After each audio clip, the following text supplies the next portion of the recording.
አንድ ቀን ጠዋት ከእንቅልፋችን ስንነሳ ስማርት ስልኮች በሌሉበት ዓለም ውስጥ ብንነቃ ምን ይሰማናል? ፈጣን በሆነ መንገድ መልእክት መለዋወጥ የሚባል ነገር የለም። ህይወታችንን እጅግ ቀላል የሚያደርጉ አፕሊኬሽኖችም ሆኑ ቀን በቀን ሳናያቸው የማንውላቸው ሱስ የሆኑብን የማህበራዊ ሚዲያ ድረገጾች የሉም። ይህን ለማሰብ ከባድ ነው አይደል? ነገር ግን ከጥቂት 10 ዓመታት በፊት ሞባይል ስልኮች አንድ ቀላል ዓላማ ያላቸው ግዙፍ ለመደዋወል ብቻ የሚያገለግሉ መሳሪያዎች ነበሩ። ከዛ ያለፈ ምንም አገልግሎት አልነበራቸውም። ዛሬ ላይ ስንመጣ ግን ካለ ስልክ ህይወታችን መስመሩን የሚስት እስከሚመስለን ድረስ ተቆጣጥረውን ይገኛሉ። ህይወታችን የዕለት ተዕለት እንቅስቃሴያችን በአጠቃላይ ከስልክ ጋር የተቆራኘ ነው። እንዴት እዚህ ደረስን? የሞባይል ስልክ በሰው ልጅ ታሪክ ውስጥ እጅግ አብዮታዊ ከሆኑ ፈጠራዎች አንዱ ነው። ሀብታም ለሚባሉና ለታዋቂ ሰዎች እንደ ቅንጦት ዕቃ የጀመረው ይህ መሳሪያ ዛሬ ላይ በዓለም ዙሪያ በቢሊዮኖች ለሚቆጠሩ ሰዎች አስፈላጊ መሳሪያ ሆኗል። ከመጀመሪያው የሞባይል ስልክ ጥሪ እስከ ስማርትፎኖች መነሳት ድረስ እነዚህ የኪስ መጠን ያላቸው መሳሪያዎች በሰው ልጆች መካከል ያሉ ግንኙነቶችን ከማሳለጣቸውም በላይ ኢንዱስትሪዎችን፣ ኢኮኖሚዎችንና ማህበረሰቦችን ቀይረዋል። ታዲያ ዛሬ ሞባይል ስልኮች ከምን ተነስተው ምን ደረሱ የሚለውን እንቃኛለን። አብራችሁን ቆዩ። የሞባይል ስልኮች ጉዞ የጀመረው እንደ አውሮፓውያን አቆጣጠር በ1973 ዓ.ም አንድ በሞቶሮላ ተቋም የሚሰራ ማርቲን ኩፐር የተባለ መሐንዲስ 2.5 ፓውንድ የሚጠጋ ክብደት ባለው መሳሪያ ላይ ለመጀመሪያ ጊዜ የስልክ ልውውጥ ሲያደርግ ነበር። ብሪክ ፎንስ ወይም ጡብ ስልኮች በመባል የሚታወቁት እነዚህ ቀደም ሞዴሎች ውድና የተገደበ ተግባር የነበራቸው ናቸው። ነገር ግን ወደ ገመድ አልባ ስልክ መሄድ እንዲቻል ፈርቀዳጅ የነበሩም ናቸው።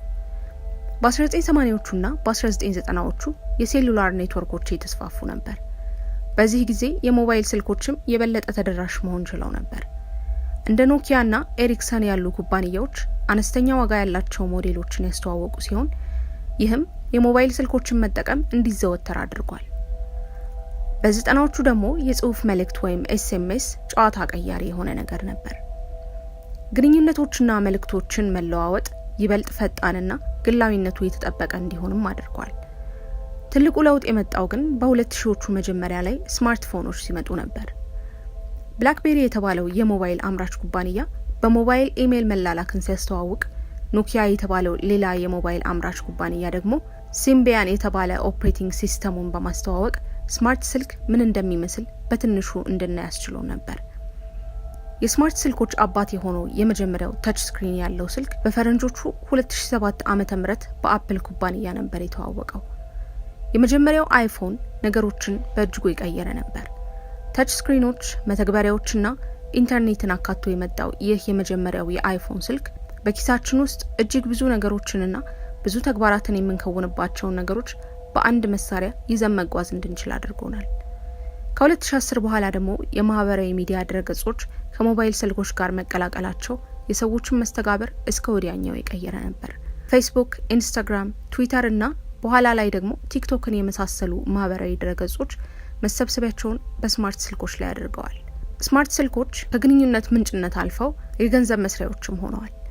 የሞባይል ባንኪንግ፣ ንክኪ የሌላቸው ክፍያዎችና የክሪፕቶ ከረንሲ ግብይቶች ከነዚህ አገልግሎቶች ውስጥ ዋና ዋናዎቹ ሲሆኑ ስራ ፈጣሪዎችና የቢዝነስ ሰዎች ስራቸውን ካለ ስማርት ስልክ መስራት እስከማይችሉ ድረስ እነዚህ ማርሽ ቀያሪ መሳሪያዎች ላይ ጥገኛ እንዲሆኑ ሆኗል። ሰዎች ትምህርት የሚያገኙበት መንገድ በእጅጉ ቀላል እንዲሆን ያደረጉት ስማርት ስልኮች ትምህርታዊ መተግበሪያዎችን የምናገኝበት መንገድ ቅርብ እንዲሆን በማድረግ ብዙዎች የተለያዩ የትምህርት ይዘቶችን ማግኘት እንዲችሉ በር ከፍተዋል።